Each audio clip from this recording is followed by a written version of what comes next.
زمین سے دینار نکالنے والا نمازی۔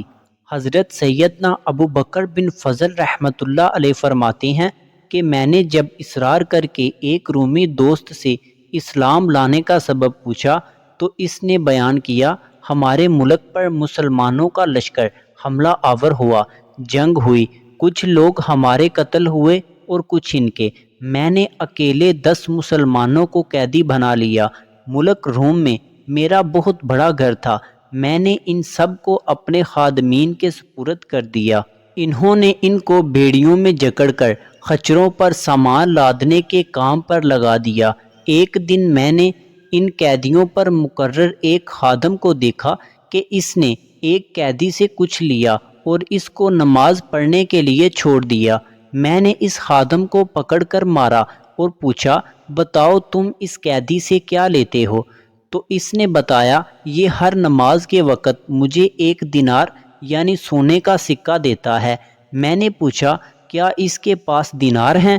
تو اس نے بتایا، نہیں، مگر جب یہ نماز سے فارغ ہوتا ہے تو اپنا ہاتھ زمین پر مارتا اور اس سے 1 دینار نکال کر مجھے دے دیتا ہے۔ خادم کا بیان سن کر مجھے شوق ہوا کہ میں اس کی حقیقت جانوں، لہٰذا جب دوسرا دن ہوا تو میں اس خادم کا یونیفارم پہن کر اس کی جگہ کھڑا ہو گیا۔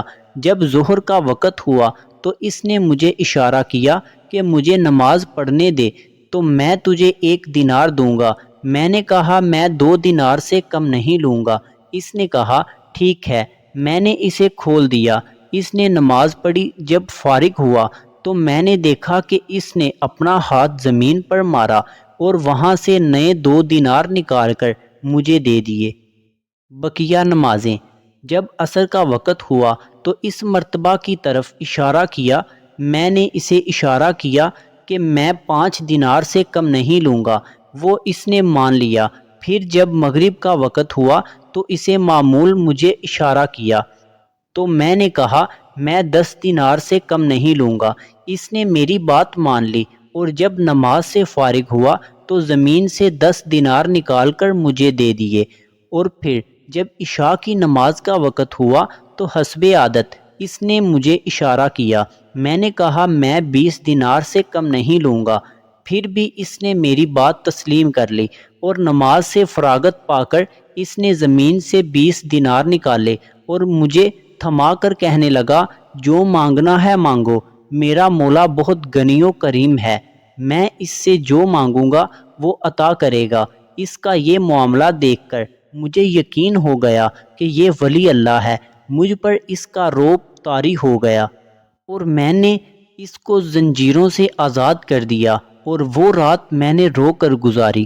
اگلی صبح جب صبح ہوئی تو میں نے اسے بلا کر اس کی تعظیم و تکریم کی، اسے اپنا پسندیدہ لباس پہنایا اور اختیار دیا کہ وہ چاہے تو ہمارے شہر میں عزت والے مکان یا محل میں رہے اور چاہے تو اپنے شہر چلا جائے۔ اس نے اپنے شہر جانا پسند کیا۔ میں نے ایک خچر منگوایا اور راستے کے اخراجات دے کر اسے خچر پر سوار کیا۔ اس نے مجھے دعا دی، اللہ پاک اپنے پسندیدہ دین پر تیرا خاتمہ فرمائے۔ اس کا یہ جملہ مکمل نہ ہوا تھا کہ میرے دل میں دین اسلام کی محبت گھر کر گئی۔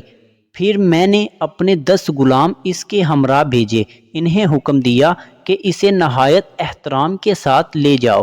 پھر اس کو ایک دوات اور کاغذ دیا اور ایک نشانی مقرر کر لی کہ جب وہ بحفاظت تمام اپنے مقام پر پہنچ جائے تو وہ نشانی لکھ کر میری طرف بھیج دے۔ خادمین کی واپسی۔ ہمارے اور اس کے شہر کے درمیان 5 دن کا فاصلہ تھا۔ جب 6واں دن آیا تو میرے خدام میرے پاس آئے۔ ان کے پاس رکاب بھی تھا جس میں اس کا خط اور وہ علامت موجود تھی۔ میں نے اپنے غلاموں سے جلدی پہنچنے کا سبب دریافت کیا تو انہوں نے بتایا کہ جب ہم اس کے ساتھ یہاں سے نکلے تو ہم کسی تھکاوٹ اور مشقت کے بغیر گھڑی بھر میں وہاں پہنچ گئے، لیکن واپسی پر وہی سفر 5 دنوں میں طے ہوا۔ ان کی یہ بات سنتے ہی میں نے پڑھا، میں گواہی دیتا ہوں کہ اللہ کے سوا کوئی معبود نہیں، اور میں گواہی دیتا ہوں کہ یقیناً حضرت محمد صلی اللہ علیہ وسلم اللہ پاک کے رسول ہیں اور بے شک دین اسلام حق ہے۔ پھر میں روم سے نکل کر مسلمانوں کی شہر آ گیا۔